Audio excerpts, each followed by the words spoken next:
저는 아내와 사별하고 혼자 지내고 있던 지금의 남편을 만나 30대 중반에 결혼했어요. 사람과 어울리는 것보다 혼자 지내는 걸 좋아했던 저는 남편을 만나 사람들과 어울리는 즐거움을 알게 되었어요. 그래서 남편이 결혼해 달라고 했을 때도 이 사람이라면 괜찮겠다 싶었어요. 혈연이 아니더라도 남편이 전처와 낳은 아들 데이와도 서로 속마음을 털어놓고 희로애락을 표현할 수 있는 가족이 될 수 있을 거라고 생각했어요.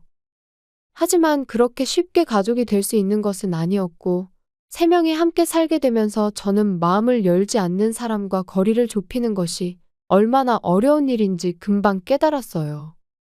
애초에 저는 아이를 키워본 적도 없고, 아이를 접할 기회도 없었어요. 더군다나 저와 함께 살기 시작했을 때 데이는 중학생으로 한창 감수성이 예민한 시기였어요. 그런 아들을 어떻게 대해야 할지 몰라서 저와 아들의 거리는 좀처럼 좁혀질 기미가 보이지 않았어요. 제가 질문을 해도 네, 아니요, 괜찮아요 라는 짧은 대답만 돌아왔어요. 때로는 신경 쓰지 마세요 라는 무뚝뚝한 대답이 돌아올 때도 있었어요. 이 무렵에 저희 우선순위는 무엇보다 아들이 우선순위가 되어 있었고 어떻게든 친해지려고 애썼어요. 저는 제 자신을 올가매고 조급해했던 것 같아요. 그런 제 마음을 다독여준 건 다름 아닌 남편이었어요. 나도 내가 제대로 아빠 노릇을 하고 있는 건지 잘 몰라. 그래서 나도 똑같이 불안해. 아무리 잘한다고 해도 부족한 기분이 드는 건 부모로서 어쩔 수 없는 것 같아. 정말로? 당신도 그렇구나. 어느 날 저녁 식사 시간에 식사를 끝낸 아들은 후다닥 자기 방으로 들어가 버렸고 제가 놀라서 눈이 동그래지자 남편이 웃으며 제게 말했어요. 원래도 저랬어. 사춘기라서 그런 거 아니니까 너무 신경 쓰지 마. 그래도 내가 친근하게 잘 못하는 것 같기도 하고 엄마로서 아들이랑 소통이 잘 되고 있는 건지도 모르겠고 나 때문에 저러는 것 같아서 답답해. 그냥 자연스럽게 하면 돼. 괜히 서두를 필요 없어. 서두른다고 될 것도 아니고 말이야. 억지로 해서 된다면 그건 진짜 가족으로 볼 수 없잖아. 확실히 남편의 말이 맞았어요. 억지로 친한 척하는 건 가족이 할 짓은 아닌 것 같았어요. 그러니 흘러가는 대로 지내자. 데이도 사춘기라서 나름대로 많이 힘들 거야. 누구나 사춘기는 다 겪잖아? 짜증내거나 화내는 건 어쩔 수 없는 거야. 마음 편하게 기다리다 보면 우리를 이해해줄 날이 오겠지? 당신 말이 맞아. 고마워 여보? 남편의 말에 제 마음을 무겁게 짓누르던 압박감 같은 것이 순식간에 녹아내렸어요. 저는 그날부터 아들과의 거리를 무리하게 좁히려는 시도를 그만두었어요. 아들은 저와 둘이 있을 때보다 남편과 함께 있을 때 말이 많아 보였기 때문에 아들에게 질문하거나 담소를 나눌 때는 될 수 있는 대로 남편이 옆에 있을 때 했어요. 그렇게 함으로써 이전보다 더 알찬 대답을 들을 수 있게 되었다고 생각했어요. 하지만 거리를 좁힐 수 있었던 것은 아니었어요. 결국 일정한 거리를 유지한 채 아들은 대학교 진학을 위해 다른 지역으로 갔고 그 뒤로는 계속 그곳에서 살았어요. 그래도 남편을 만나기 위해 가끔 얼굴을 보러 왔어요. 저에게 따로 연락하진 않지만 남편에게는 언제 집에 올지 미리 연락을 해줬기 때문에 저는 좋아하는 반찬들을 해놓고 아들이 오는 걸 기다렸어요. 하지만 그 즐거움도 오래가지 못했어요. 사회인이 되어 스스로 생계를 꾸려가게 된 아들은 저를 싫어하는 티를 냈어요. 아빠 돈으로 먹고 살면서 왜 그렇게 잘난 척을 하세요? 저는 처음 말을 들었을 때는 잘못 들은 게 아닌가 싶었어요. 그렇게 생각할 정도로 아들이 저에게 속마음을 털어놓은 적도 없었고 그런 욕을 할 사람이라고 생각한 적도 없었어요. 하지만 안타깝게도 그것은 오해가 아니었어요. 아들은 돌아올 때마다 남편이 없을 때면 저를 무시했어요. 그것은 아들이 결혼한 뒤에도 변함이 없었고 오히려 며느리까지 저를 싫어했어요. 어머님, 어쩌다가 애 딸린 남자랑 결혼하신 거예요? 얼마나 별로였으면 총각들은 안 데려가려고 했나 봐요. 아들과 마찬가지로 며느리도 남편이 없으면 저를 무시했어요. 그리고 며느리는 남편 앞에서는 남편과 아들이랑만 대화하려고 하고 마치 저는 투명인간처럼 취급했어요. 아들과도 사이가 좋지 못한데 며느리까지 저를 이렇게 대하니 저는 심하게 우울해졌어요. 하지만 남편에게는 이런 것들을 말할 수 없었어요. 곧 60세가 되는 남편은 폐암에 걸려 투병 생활을 하고 있었거든요. 그런 남편에게 불필요한 걱정거리를 줘서 괜히 병세가 안 좋아지면 안 되니깐 단 한 번도 말하지 않았어요. 하지만 갖은 노력에도 불구하고 남편은 62세가 되던 해에 세상을 떠나고 말았어요. 깊은 슬픔에 빠진 저에게 아들이 건넨 말은 저를 더욱 힘들게 했어요. 이제 아빠도 없으니까 남처럼 지내요. 남편의 장례식이 끝나고 정신없이 지나간 며칠간의 피로가 몰려왔을 때 아들은 담담하게 그렇게 말했어요. 옆에 서 있는 며느리는 아무 말도 하지 않았지만 저에게 차가운 눈빛을 보내고 있었어요. 어떻게 그런 말을. 겨우 목소리를 가다듬었지만 아들 부부는 아무 대답이 없었어요. 그로부터 1년이 지나 여전히 아들 부부와는 연락두절된 상태로 지내고 있어요. 사람과 함께 지내는 따뜻함을 잊어버린 저는 남편을 잃은 슬픔과 아들이 전한 말의 충격에서 벗어나지 못하고 어두운 나날을 보내고 있었어요.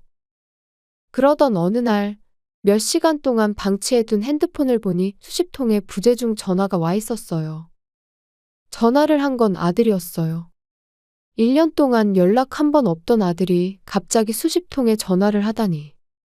짐작 가는 것도 없고 무슨 일인지 싶어 바로 전화를 걸었어요. 여보세요, 엄마. 나 폐암 걸려서 수술하기로 했어. 뭐? 남편과 같은 병명에 저는 깜짝 놀랐어요. 아들의 목소리에 힘이 없어 제 불안감을 자극했어요. 암이라고 들었을 때 정신없는 와중에도 엄마 얼굴이 계속 떠올랐어요. 지금까지 저를 싫어하던 아들이 이런 말을 하다니. 얼마나 마음이 아팠을까? 저는 그 자리에서 떠오른 말 중에 가장 힘이 돼줄 수 있을 것 같은 말을 골라서 말해줬어요. 너무 걱정하지 마. 요새 의술도 엄청 발전했고 34살이면 아직 젊잖아. 체력도 있을 거고 수술하면 분명 좋아질 거야. 의사 선생님만 믿고 좋은 것만 생각해. 네. 고마워요, 엄마. 지금까지 저에게 의지한 적도 없었고 아들이 공경에 처했을 때 저를 찾은 게 조금은 불경스럽지만 그래도 기뻤어요. 그리고 아들에게 처음으로 들은 고맙다는 말에 저는 가슴이 뜨거워졌어요. 며느리가 있으니 내가 할 수 있는 일은 별로 없겠지만 무슨 일 있으면 언제든지 전화해. 나중에 병문안도 갈 테니까. 입원하면 병실도 알려줘. 며칠 후 알려준 병실로 가보니 아들은 1인실에 입원해 있었어요. 병실은 넓고 1인실 중에서도 특실인 것 같았어요. 몸은 좀 어때? 엄마, 와줘서 고마워요. 수술한 지 얼마 안 돼서 아프지만 지금은 좀 괜찮아요. 아들은 피곤한 기색이 역력했지만 미소를 지으며 저를 향해 웃었어요. 그리고 안부를 더 묻고 난 뒤 이 방에 관해서 대화를 나눴어요. 낯선 사람이 있으면 잠을 잘 못 자요. 그래서 어쩔 수 없이 1인실 했는데 일반 1인실은 자리가 없었어요. 하는 수 없이 특실로 한 거죠. 푹 쉴 수 있고 특실이 좋아 보이긴 하네. 그렇긴 한데 생각보다 너무 비싸요. 그렇게 말하면서 아들은 제게 병원비를 보여줬어요. 거기에는 수술비, 입원비 외에 VIP 1인실 요금이 적혀 있었고 금액은 하루에 100만 원이 넘었어요. 아들 부부는 며느리가 주부인 탓에 생활이 여유롭지 않고 모아놓은 돈도 얼마 없다고 했어요. 그래서 100만 원이 넘는 금액의 아들은 가뜩이나 체력적으로 지쳐 있는데 정신적으로도 지친 듯 눈물을 흘리며 제게 도와달라고 했어요. 엄마, 그동안 남처럼 대하고 말한 거 죄송해요. 힘들 때 믿고 의지할 수 있는 건 가족이라는 걸 이번에 깨달았어요. 제게 가족은 엄마밖에 없어요. 염치 없이 죄송한데 병원비 좀 부탁드려도 될까요? 알겠어. 이건 내가 돌아가는 길에 내도록 할게. 그러니 이제 더 이상 불안해하지 마. 지금은 마음 편히 쉬는 게 최선이야. 전화를 받았을 때부터 도와줄 수 있는 게 뭐가 있을까? 고민하던 저는 힘들어 보이는 아들의 부탁을 흔쾌히 들어줬어요. 정말이죠? 이제 푹 쉴 수 있을 것 같아요. 그럼 정말이지. 소중한 아들이 수술했는데 이 정도는 해줘야지. 아직 그 정도 여유는 있어. 저는 그렇게 말하고 돌아가는 길에 원무과에 들러 계산을 마치고 집으로 돌아갔어요. 저는 다음 날도 병문안을 갔어요. 하지만 어제처럼 아들과 다정하게 대화를 나누려 했던 저희 희망은 처참히 무너졌어요. 남은 들어오지 마세요. 병실에 들어가자 먼저 와 있던 며느리가 저를 향해 말했어요. 어제 왔었을 때 아들이 날 가족으로 생각한댔어. 가족은 나밖에 없다고 고맙다고 했어. 침대에 아들이 누워 있었는데 아무 말이 없었어요. 저는 답답해서 아들을 향해 소리쳤어요. 대희야, 어제 엄마 보고 가족이라고 했잖아. 왜 아무 말이 없어? 믿고 의지할 건 엄마밖에 없다고 병원비도 부탁했잖아. 아, 시끄러워. 그걸 믿었어요? 그냥 병원비 좀 부탁하려고 연기한 거예요. 가족이라고 말해야지 들어줄 거 아니에요? 아들은 입꼬리를 실룩이며 말했어요. 며느리는 이런 상황을 다 알고 있었는지 팔짱을 꼈어요. 고작 수술비 좀 내준 걸로 생명의 은인이라고 생각해요. 혼자 착각해서 좋아하지 마세요. 돈으로 마음을 살 수 있다고 생각하는 거예요? 역시나 저는 가족으로 인정받지 못하고 있어요. 정말 착각이었던 건지. 너무 비참했어요. 마지막으로 아들이 한마디를 했는데 저는 절망에 빠졌어요. 이제 쓸데없으니까 나가요. 안 와도 되는데 귀찮게 왜 또 온 거야?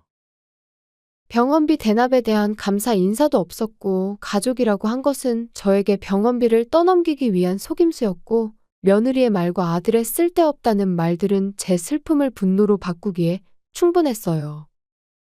이런 놈들과는 절대로 가족이 될 수 없죠. 또 얼굴 보기 싫으니까 얼른 나가요. 다시 남처럼 지내면 되니까 알아서 잘 살펴가세요. 그래, 너희들 마음이 그렇다면 나도 알겠어. 너희랑 가족으로 살 바에는 혼자 사는 게 낫지. 이제 영원히 안녕. 그거야말로 바라던 바예요. 평생 혼자서 외로운 여생 보내세요. 이런 놈들과 가족이 되려고 안간힘을 쓴 제 자신이 우스꽝스러워 보였어요. 연기에 속아서 병원비를 내준 게 후회됐지만 이거나 먹고 떨어져라는 마음으로 있기로 했어요. 그리고 며칠 뒤에 또 아들에게서 전화가 왔어요. 지금 당장 병원으로 와요. 수화기 너머로도 알 수 있을 정도로 아들은 엄청 짜증난 것 같았어요. 다시는 얼굴 보지 말자고 한 거 너잖아? 시끄러워요. 애초에 당신이 잘못했잖아. 겨우 퇴원할 수 있게 됐는데 또 병원비가 청구됐어. 왜 다 안 내고 간 거야? 아들은 돈이 없어서 병원비를 낼 수 없는 모양이었어요. 아마도 제가 모든 비용을 다 냈기 때문에 자신은 1원도 안 낼 줄 알았나 봐요. 내가 대신 내주겠다고 한 건 원무과에 다 냈어. 근데 왜 불만인 거야? 그럼 왜 또 병원비가 나온 거예요? 병원비 내주기로 했으면 다 내줘야 할 거 아니에요? 양심껏 약속한 건 지키세요. 내가 대납해주겠다고 한 건 그때 나온 병원비만 말한 거야. 지금 나온 것까지 다 내주겠다고는 말한 적은 없어. 뭐요? 그때 받은 병원비는 지난달 거였어. 그러니까 퇴원하면서 나온 거는 이번 달뿐인 거지. 월 단위로 끊는 거 몰랐어? 그렇다고요? 처음 듣는데요? 분명히 병원에서 다 설명해 줬을 거야. 나한테 병원비 다 떠넘기려고 했던 것 같은데 이제는 나랑 남으로 지내기로 했으니까 알아서 해결할 거 아니었어?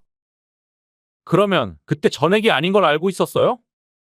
그러면 미리 말을 해줬어야죠. 퇴원할 때 수납해야 하는 건 내가 내주려고 했었지. 근데 나보고 필요 없다며? 이제는 가족도 아닌데 내가 굳이 내줄 필요가 있을까? 지금 당장 와서 병원비 내요. 병원비만 내주면 앞으로 가족으로 인정해 줄게요. 아들의 말에 저는 깊은 한숨을 내쉬었어요. 무릎 꿇고 빌어도 부족할 마당에 어떻게 이렇게까지 당당할 수 있는지 의아했어요. 이젠 분노가 아니라 어이가 없네요. 이젠 그런 거 필요 없어. 너희들이랑 가족할 바에 혼자가 낫다고 다 말해줬잖아. 벌써 까먹었어? 제가 단호하게 거절해도 아들은 계속 물고 늘어졌어요. 정말 필요 없어요? 혼자서 살면 나중에 더 늙었을 때 상대해줄 사람도 없을 테고 일도 안 하면서 돈 떨어지면 후회하실 텐데요? 아, 너가 잘 모르나 본데. 돈 걱정은 안 해도 돼. 일하고 있거든. 거짓말 하시네. 예전에도 아빠가 벌어주는 걸로 살았고 지금도 아빠 유산으로 사는 걸로 아는데 뭔 일하는 척을 하세요. 다 들킬 거짓말을 뭐하러 하세요.